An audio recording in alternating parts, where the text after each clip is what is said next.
Imagine your nation's workforce is shrinking by the minute. Like actively disappearing. Exactly. Every single day, a massive chunk of your most experienced citizens just announces their retirement. Yeah. And the heavy industries that used to be the lifeblood of your local towns are slowly dying out. Which is a nightmare for any economy. Right. By all the traditional laws of macroeconomics, your country should be facing total financial collapse. Oh, absolutely. The tax base evaporates. The social safety net goes bankrupt. Right, and the overall wealth of the citizenry should just plummet. But instead, the exact opposite happens. Your national wealth doesn't just hold steady, it actually doubles. It's wild to even think about. It is. Your tech sector explodes, your governance becomes the envy of the developed world. Today, we're unpacking the impossible macroeconomic math of the Republic of Estonia. Welcome to this deep dive. It's a premise that almost sounds like science fiction when you frame it that way, but it's entirely grounded in empirical reality. And to really get into how a nation pulls off a miracle of that scale, we have a very specific, custom-tailored mission today for you listening. Yeah, we are exploring a 15-page, highly academic presentation that was generated exclusively for this analysis. Right. For you, the listener, it's this completely data-driven autopsy of Estonia's socioeconomic transition and its path to sustainable development. And when we say data-driven, I mean it is strict. There's no flashy marketing here. No political spin. Exactly. It's a minimalist, starkly objective document. Mostly white backgrounds, clean lines, pure macro-dimensional data from global institutions like the World Bank. It maps out how an entire nation rewired its internal machinery.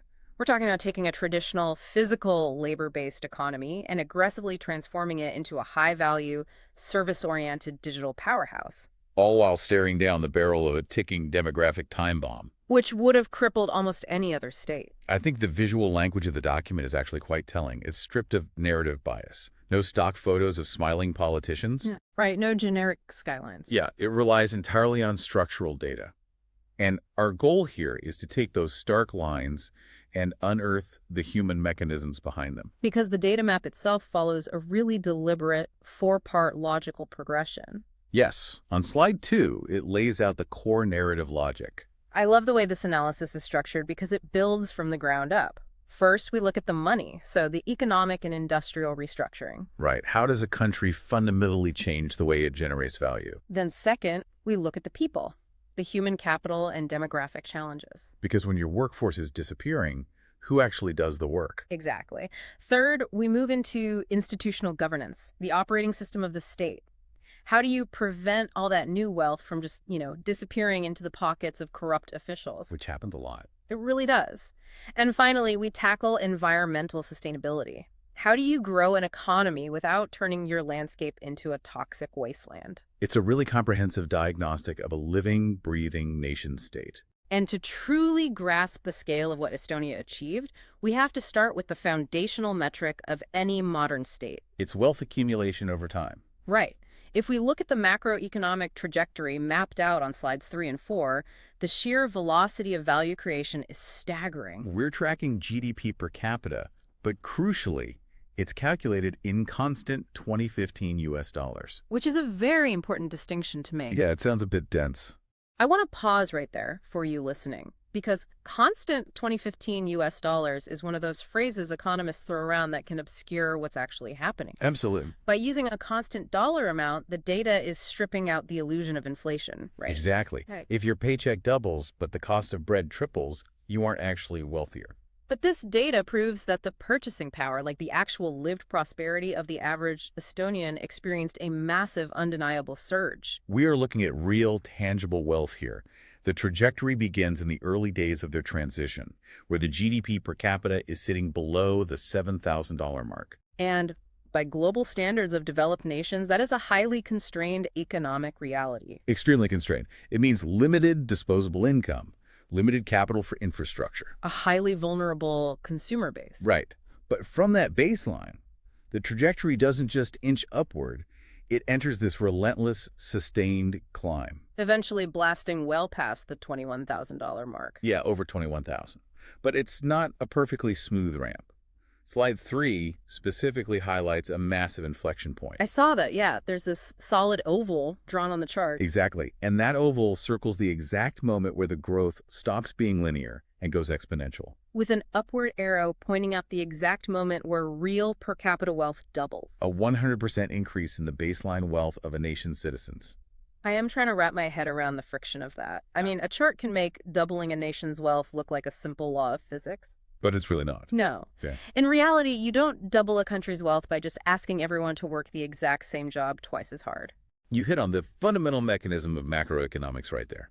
You cannot achieve a 100% increase in real wealth through mere efficiency gains in a legacy system. Right. A factory worker can't just swing a hammer twice as fast for 10 years straight. To achieve that kind of exponential wealth creation, you have to completely change what the hammer is, what it hits, and what you're building. You have to undergo a profound structural leap. And that is where slide 4 reveals the first major mechanism of the Estonian miracle: industrial restructuring. So they didn't just improve their economy, they completely replaced it. They entirely rewired it. The stacked area chart on slide 4 breaks down the employment distribution across different sectors, and the shift is seismic. How seismic are we talking? Well, in the early phase, employment in the service sector sits at roughly 43.6% of the total labor force. Which is fairly typical for an economy that still relies heavily on physical manufacturing or raw material processing. Right. But then a massive societal migration occurs. That 43% skyrockets until the service sector completely dominates the labor market. Absorbing over 70% of all workers. Over 70%. 7 out of every 10 working adults in the country moved out of the fields and traditional factory floors and into service-oriented roles. Okay, let's unpack this for a second. We need to be careful with the word services here because my mind immediately jumps to retail, restaurants, hospitality. Sure, that's a common misconception. If 70% of a country is just serving coffee to the other 30%, that doesn't double your GDP. No, it certainly does not. You don't build a world-class economy entirely on tourism and local retail, so what kind of services are we actually talking about? That is the vital distinction. The data explicitly tracks a concurrent metric right next to it that answers your question: high-tech exports. While the workforce was migrating into the service sector, the composition of what Estonia manufactured and exported globally was also transforming. And high-tech products claimed a massive, sustained slice of their export pie. Consistently maintaining a high plateau of 15% to 23% of all manufactured exports. Maintaining 15 to 23% high-tech exports for a small nation is incredible. It really is. We're talking about advanced telecommunications, software architecture, digital infrastructure. They weren't just opening local businesses. Right. They were exporting cognitive labor to the rest of the world. They transitioned into a knowledge economy, which relies on intangibles, intellectual property, code, digital platforms. Exactly. It completely decouples value creation from physical output. Because when your primary export is a piece of software, the cost to reproduce and ship that software to 1 million new customers is virtually zero. That is how you generate exponential wealth. You move from the physical constraints of smelting iron to the limitless scalability of writing code. Let me throw an analogy at this to see if it holds up. Go for it. This isn't just a whole country getting a raise at their current job. This is a country looking at its legacy heavy industry job, realizing the factory is eventually going to close, and deciding collectively to quit. Okay. The entire nation effectively enrolls in a massive societal coding boot camp and graduates to become a senior software engineer. The analogy holds up, but we must deeply consider the human cost and the friction of that boot camp. Yeah, transitioning an entire national economy's structure that fast, how do they manage the growing pains? It creates intense sociological pressure. You're taking a workforce whose primary value for generations was physical endurance and routine execution. And you are suddenly demanding cognitive flexibility, digital literacy, and abstract problem solving. Right. You can't just walk up to a 50-year-old assembly line worker and say, "Good news, you are now a cybersecurity analyst. Here's a laptop." There has to be a terrifying period of displacement. How do they actually manage a transition that severe? They managed it because they were forced to. And this brings us to the most fascinating tension in the entire analysis. Which is on slides 5 and 6. Yes. Estonia didn't execute this high-wire act of economic restructuring purely out of unbridled ambition. They executed it out of absolute existential necessity. Because behind the soaring GDP, behind the booming tech exports, the data reveals a terrifying demographic reality. We're entering the second module of the presentation now, the demographic time bomb and labor resilience. And this is where the narrative shifts from an economic success story to, like, a survival thriller. It really does. We just established that Estonia built this shiny, hyper-efficient digital engine. But an engine still needs fuel. It needs human labor. And their fuel source was evaporating. The document visualizes this crisis on slide 5 with a dual-axis chart tracking the old age dependency ratio over time. For those unfamiliar with the specific mechanics of this metric, it's a ratio that measures the burden on the active workforce. Right. You take the number of older dependents, typically citizens over the age of 65 who are drawing on pensions and utilizing high levels of health care. And you divide it by the working age population, those aged 15 to 64. It's the ultimate measure of a society's carrying capacity. How many people are pulling the wagon versus how many people are riding in it? And the numbers for Estonia are staggering. In the early stages, their old age dependency ratio was a manageable 16.1%. So roughly speaking, you had 6 working age adults supporting 1 retiree. The tax burden is distributed, the healthcare system is well funded, the math works. But then the data shows an acute sheer upward spike. There's a red upward arrow on the slide illustrating this. The ratio more than doubles, climbing relentlessly past 33.7%. So within a relatively short historical window, the society goes from 6 workers supporting 1 retiree to barely 3 workers supporting 1 retiree. And the absolute number of people in that 15 to 64 bracket hits a ceiling and starts a long-term downward trend. The base of the pyramid is shrinking, while the top of the pyramid is getting radically heavier. The macroeconomic implications of a 33.7% dependency ratio are usually catastrophic. Yeah, when the working age population shrinks, income tax revenues fall. Simultaneously, because the elderly population is expanding, the state's liabilities explode. Pensions, subsidized medicine, elder care facilities. In a traditional industrial economy, this creates a sovereign debt spiral. Exactly. The government has to tax the shrinking workforce at punitive rates just to keep the lights on, which stifles any remaining economic growth. Causing young people to emigrate, which shrinks the workforce even further. It's a death loop. It is. So what does this all mean for you, the listener? Let's try a thought experiment. Sure. Imagine you're running a company where a third of the staff announces they are retiring immediately. Okay. They will no longer produce anything, but output still has to double. You can't just hire more people because there's literally no one left in the city to hire. The talent pool is bone dry. In that scenario, the traditional levers of management fail. You cannot simply increase headcount to boost production. You have to make the people you do have incredibly efficient. Every single employee must generate exponentially more value. Wait, we just established in the first section that Estonia did double their wealth. They didn't fall into the death loop. The tax base didn't collapse. So if the labor pool was shrinking, how on earth did they bridge that mathematical gap? Slide 6 reveals the answer. A highly resilient labor market with extreme participation rates. And specifically, a massive sociological shift. What's fascinating here is the true shock absorbers of this economic transition, women. This is the part of the analysis that completely blew my mind. When we talk about macroeconomic numbers, we often strip away gender, class, and culture. Right, it gets very clinical. But this was a deeply human transformation. The document illustrates this with a minimalist horizontal bar chart highlighting the massive role of women. While the overall workforce was aging and shrinking, female employment in the service sector surged astronomically. We are talking about a leap from around 54% participation all the way up into the 70 to 80% ranges. Pushing female labor participation to 80% is an incredible societal restructuring. It really is. You're taking a demographic that in many traditional economies is partially sidelined or relegated to unpaid domestic labor. And you are pulling them directly into the most lucrative, high-growth sector of the national economy. And this is where we must connect the industrial restructuring with the demographic survival. Right. We discussed the transition from heavy industry to a high-tech, knowledge-based service economy.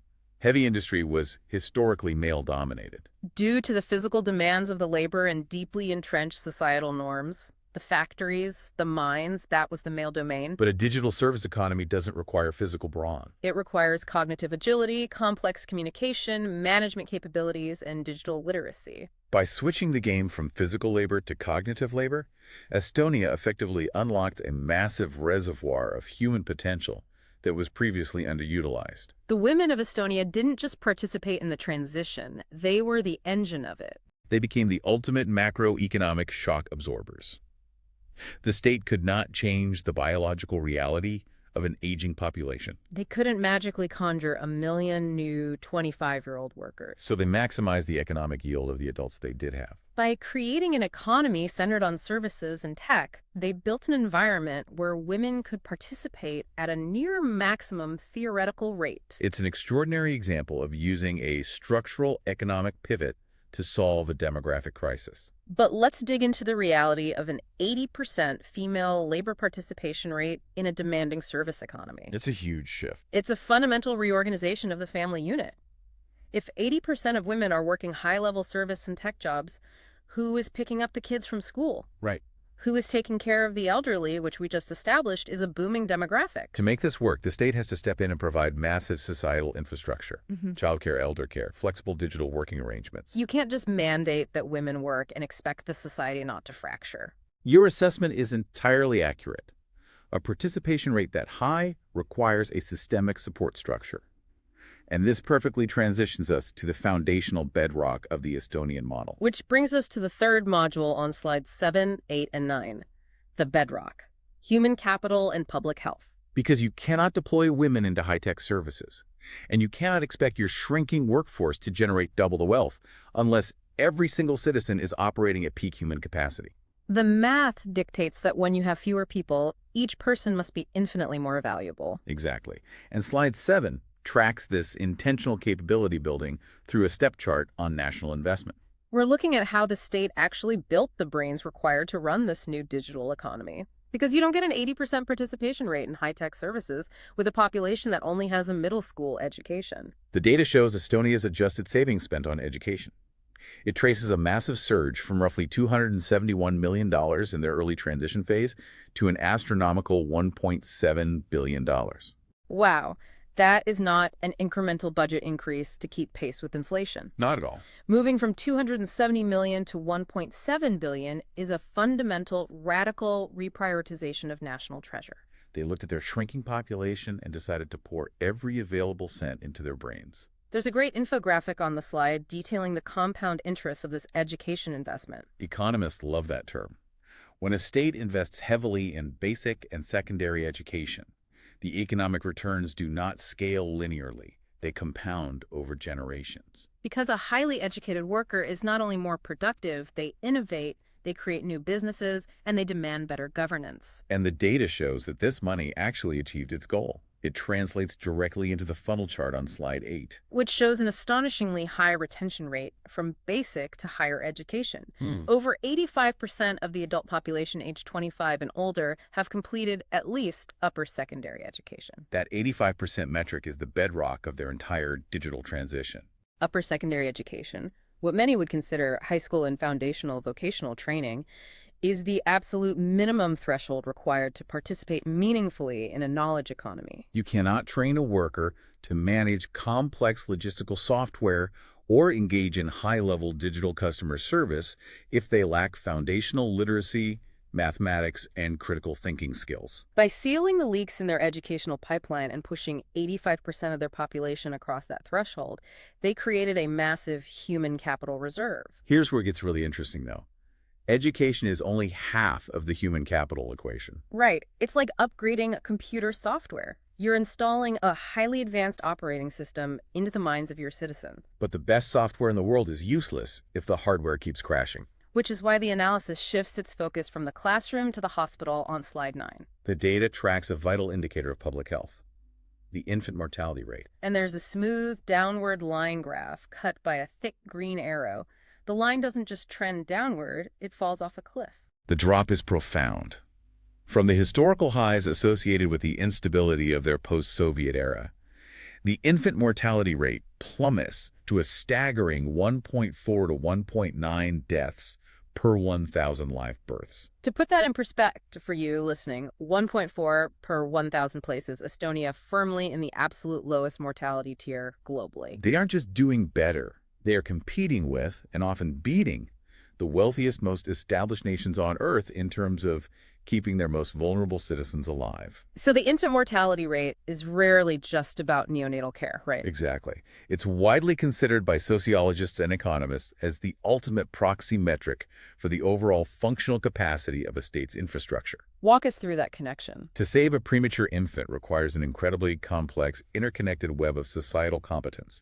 It requires highly trained doctors and nurses. This requires a functioning higher education system. Right. It requires reliable electricity to run the incubators. Which requires a stable energy grid. It requires clean water, sanitized environments, and a logistical supply chain capable of delivering specialized medicines without corruption or delay. If a state can push its infant mortality down to 1.4 per 1,000, it proves that its foundational hardware is highly robust. They upgraded the hardware and the software at the exact same time. They kept their citizens alive and healthy, and they educated them to an elite standard. But I have to push back here because this narrative feels a little too neat. In what way? Throwing $1.7 billion at schools and hospitals does not automatically guarantee an 85% graduation rate or a world-class neonatal unit. That is very true. We have all seen the data from countless municipalities, states, and even entire countries that spend billions of dollars on education and healthcare, and the money just evaporates. It gets lost in bureaucratic labyrinths. Or it gets siphoned off by graft, or it's mismanaged by incompetent administrators, and the actual needle on public welfare never moves. If Estonia is pouring this massive amount of capital into its human infrastructure during a period of rapid economic transition, who is making sure the money actually turns into results? That is the pivotal question. A brilliant blueprint is useless if the construction crew is stealing the cement.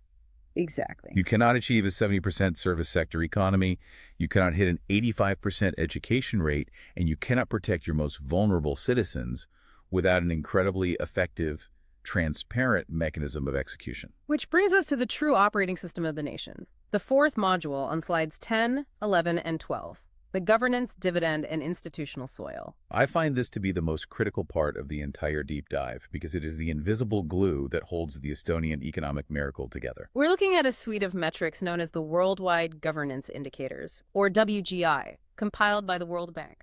The WGI is essentially the gold standard for measuring the institutional quality of a state.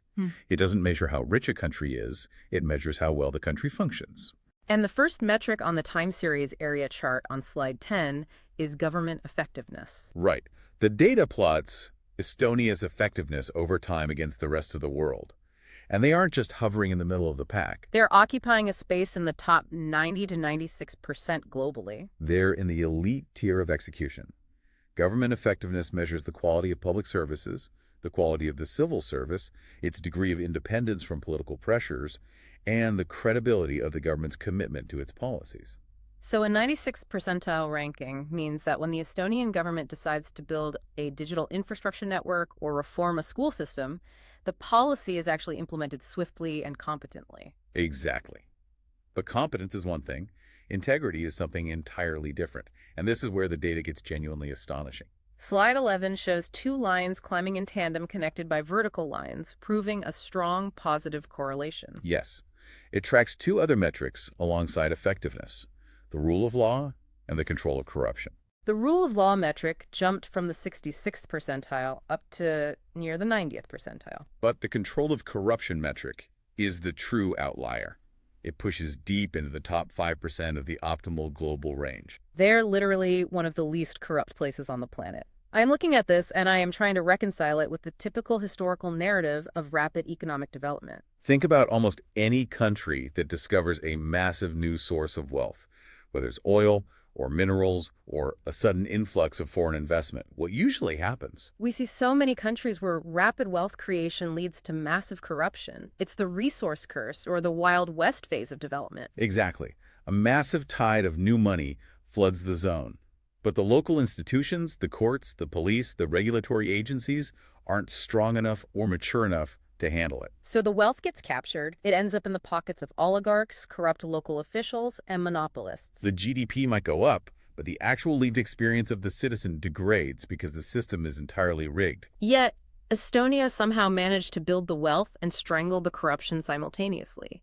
It's like building a race car while driving it without spilling a drop of oil. It's an incredible feat. How is that physically possible? How do you rebuild an entire national economy while simultaneously pushing corruption into the bottom 5% globally? If we connect this to the bigger picture, we have to look back at the specific nature of the economy they chose to build. We discussed their transition into a highly digital, high-tech service economy. Right. They didn't just digitize their exports, they digitized the state itself. They created a frictionless digital bureaucracy. Let's make that concrete for the listener. What does a frictionless digital bureaucracy actually mean for a citizen trying to live their life? Consider the anatomy of a bribe. In a traditional analog bureaucracy, if you want to start a business, register a property, or file your taxes, you have to physically take a stack of paper to a government office. Oh, the worst. You have to hand that paper to a human clerk. That clerk holds discretionary power over your timeline and your success. That human interaction is the friction point. Is the toll booth.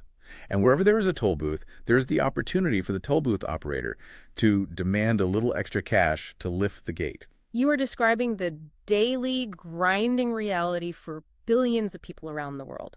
The corruption isn't just at the billionaire level. It's the $50 you have to slip the clerk to get your building permit approved this year instead of next year. Precisely. But what happens when you digitize that process? Oh, wow. In Estonia, citizens file their taxes online in roughly 3 minutes. Their medical records are secured via blockchain-like technology and accessible instantly. Business registries, voting, legal contracts, it's all executed through secure, decentralized digital portals. When you digitize governance, you remove the human middleman. You take the toll booth operator out of the toll booth. You starve the corruption of its oxygen. A computer algorithm processing a tax return does not ask for a bribe. Right. A digital business registry cannot be intimidated by a local mobster. By moving the stake operations into the digital realm, they achieved absolute transparency and eliminated the discretionary choke points where low-level corruption breeds. Which feeds directly into the final governance metric we need to discuss on slide 12, regulatory quality. Yes. The slide uses a dashboard infographic here. The needle for regulatory quality is pegged in the optimal zone, the 96th to 99th percentile globally. They're essentially setting the global curve for how to regulate a society. Regulatory quality measures the ability of the government to formulate and implement sound policies and regulations that permit and promote private sector development. So when your regulatory quality is in the 99th percentile and your corruption is in the bottom 5%, you create an incredibly fertile soil for exactly the kind of economic explosion we saw in Section 1. It is a massive virtuous cycle. Think about it from the perspective of a foreign tech company. You're looking to set up a new European headquarters. You look at Estonia. You see a workforce where 85% of people have a high-level education. You see a highly resilient labor market with massive female participation. And crucially, you see a regulatory environment where the rules are crystal clear. Starting a business takes 10 minutes online, and you know with absolute certainty that the local mayor isn't going to show up demanding a 10% cut of your revenue. Of course you're going to invest there. It's a no-brainer. The digital economy demands elite, transparent governance to function, and the elite digital governance enables the economy to scale without friction. They feed into each other recursively. It is a masterclass in institutional engineering. So if we look back at the blueprint so far, They fundamentally rewired the economy from heavy industry to digital services. they solved a terrifying demographic aging crisis by empowering women to enter that new cognitive workforce. They backed that up by pouring billions into education and public health to ensure every citizen was hyper-capable. And they wrapped the entire system in a digital governance model that eliminated corruption and maximized efficiency. It sounds like the definitive conclusion to a socio-economic triumph. It really does. If this were the 1990s, we would close the book right here and hand out the medals. But we are operating in the 21st century. Exactly. And in the modern era, the final boss of sustainable development isn't just GDP growth, and it isn't just governance, it is the planetary reality. You cannot claim to have built a successful, sustainable model if your economic miracle leaves your natural environment completely decimated. Which brings us to the final analytical module on slides 13 and 14, the green decoupling and environmental sustainability. This is where the macroeconomic narrative must reconcile with the physical limits of the Earth. We have established that Estonia's wealth exploded. Right. Historically, since the dawn of the Industrial Revolution, there has been an ironclad mathematical law. As a nation's GDP goes up, its energy consumption and its carbon emissions go up. The more wealth you generate, the more coal you burn, the more oil you pump, and the more pollution you create. They have always been intrinsically linked. But the data presented in this analysis challenges that historical law. Slide 13 shows an X-shaped dual-axis graph that tracks GDP on one axis and carbon intensity on the other. And it is arguably the most dramatic visual in the entire document. It is the visual representation of the holy grail of modern climate economics, absolute decoupling. Let's break down exactly what carbon intensity means for the listener, because it's the key to understanding this X-shape. Sure. Carbon intensity is a ratio. It measures the amount of CO2 emitted per constant dollar of GDP created. Essentially, it tells you how dirty your money is. If it takes a massive plume of black smoke to generate $1 of wealth, your carbon intensity is high. And in the early phase of Estonia's transition, their money was quite dirty. The data shows their carbon intensity sitting at around 2.73 kilograms of CO2 for every dollar of GDP. But as the timeline progresses, while the line representing GDP shoots aggressively upward, the line for carbon intensity falls off a cliff. It drops from 2.73 kilograms all the way down to approximately 0.3 kilograms. The document specifically marks the exact intersection point where those two lines cross, where wealth continues to rise, but the pollution tied to that wealth plummets. They label it the absolute decoupling point. And it's not just a trick of relative efficiency. Slide 14 has a waterfall chart showing the absolute volume of greenhouse gas emissions, specifically excluding land use and forestry to give a clear picture of industrial output. And it shows a massive long-term degradation in total emissions. We're talking about a drop from over 40 million tons of CO2 equivalent down to under 15 million tons. They are generating vastly more wealth while pumping millions of tons less carbon into the atmosphere. Okay, wait, I have to step in here and vigorously play the skeptic. Okay. Because whenever I see a developed, wealthy nation boasting about absolute decoupling, my radar goes off. It's very easy to look clean on paper if you're playing an accounting trick. What kind of accounting trick are you suspecting? The outsourcing trick. It's what many Western nations have done over the last 40 years. I see what you mean. We say, look how green our economy is, our carbon emissions are down. But in reality, all we did was shut down our own dirty steel mills and chemical plants, and we outsourced all of that heavy manufacturing to other countries. We still consume the steel and the chemicals. We just let another country take the carbon penalty on their ledger. Exactly. So is Estonia's absolute decoupling just a magic trick? Did they just outsource all their dirty factories so they could look clean on paper, or is this a genuine environmental victory? That is the essential, critical question that must be aimed at any decoupling claim. But this is where the entire 15-page narrative synthesizes perfectly. Okay. Estonia's environmental victory is not an accounting loophole. It is the actual mathematical physics of the economic restructuring we discussed in Section 1. Because they quit the factory job to become software engineers. Exactly. When a country intentionally migrates away from heavy, carbon-intensive physical industry and transitions entirely into a high-tech, knowledge-based service economy, the fundamental physics of how they create value changes. Their economic growth is no longer tied to smelting metal, refining chemicals, or mass physical manufacturing. Right. If your primary national export is a $1 million cybersecurity software architecture, you are generating massive GDP. But what did it cost to make it? It costs the electricity to run a server farm and the laptops of a few hundred highly educated coders. If you try to generate that exact same $1 million by manufacturing steel girders, you have to burn thousands of tons of coal to run the blast furnaces. So the environmental victory is a direct mathematical outcome of the human capital and structural leaps discussed in the earlier slides. Because they invested $1.7 billion in education, because they achieved an 85% graduation rate, and because they built a world-class digital governance system, their citizens were capable of producing intangible wealth. You don't need to burn fossil fuels to ship a line of code across the world. They successfully broke the mandatory historical link between getting richer and polluting more. However, keeping with the objective tone of the document, the analysis does not present Estonia as a flawless green utopia. No, it remains impartial. The data clearly indicates that while the drop from 40 million to 15 million tons is a massive achievement, there is still substantial room for compression. Estonia's specific domestic energy grid still wrestles with a legacy reliance on certain localized fossil fuels, specifically oil shale. The transition of their baseload energy grid is the ongoing challenge of their current decade. So they have decoupled their growth from carbon, but they still have to clean up the baseline power source running the servers. It is a massive victory, but the work isn't finished. It is the definition of a sustainable transition, a continuous process of optimization. Which brings us to the end of the analysis. We have traversed the entire socioeconomic blueprint. We've seen how the macro machinery of this nation connects. And to put it all together for the listener, the document concludes with a strategic summary on slide 15, a 2x2 SWOT-style matrix evaluating the core strengths and the limiting constraints.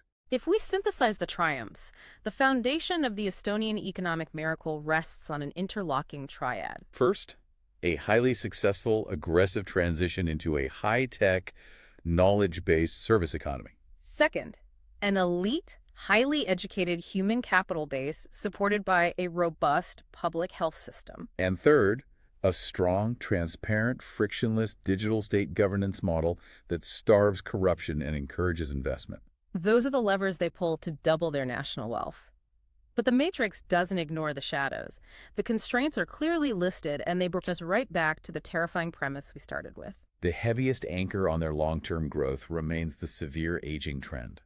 The ballooning old-age dependency ratio is a physical, biological limit that policy alone cannot easily reverse. And that is exactly why taking a deep dive into this specific case study matters so much for you, the listener. It doesn't matter if you're managing a small startup, studying global macroeconomics, or working in public policy. Estonia is the ultimate global case study in doing more with less. They did not have the luxury of a massive, booming population. They did not have endless natural resources or deep geographic advantages. They were backed into a corner by a shrinking labor force, and they survived by optimizing every single human and institutional system to the 99th percentile. Using high-efficiency governance and digital pivots to outrun physical limitations, they survived through radical adaptation. It is a profound testament to systemic efficiency. But as we close this analysis, it leaves us with an incredibly complex, forward-looking challenge, a question that extends far beyond Estonia and touches the future of the entire developed world. Lay it on us. We saw how Estonia managed their shrinking workforce. They pulled women into the high-tech service sector, pushing female labor participation to roughly 80%. They turned their citizens into highly educated, hyper-productive cognitive workers. They wrung every drop of potential out of their available human capital. But a nation's ultimate limit is no longer its physical resources. It is the sheer number of young, educated minds it has available to run its advanced digital infrastructure. Right, you can't push human labor participation past 100%. Once every capable adult is working, the well is dry. So what is the end game for a deeply aging digital society? If the old age dependency ratio continues to climb and there are no more human shock absorbers left to deploy, how does the state survive? Wow. Will Estonia's next great macroeconomic transition not be about shifting humans into technology, but about integrating artificial intelligence to replace the working-age humans that simply no longer exist? Wait, really? Can an algorithm become the new demographic fuel to pay the pensions of an aging society? That is a wild, slightly terrifying, but entirely logical thought. It's the next frontier. We started this deep dive talking about blueprints and how a nation engineers its survival.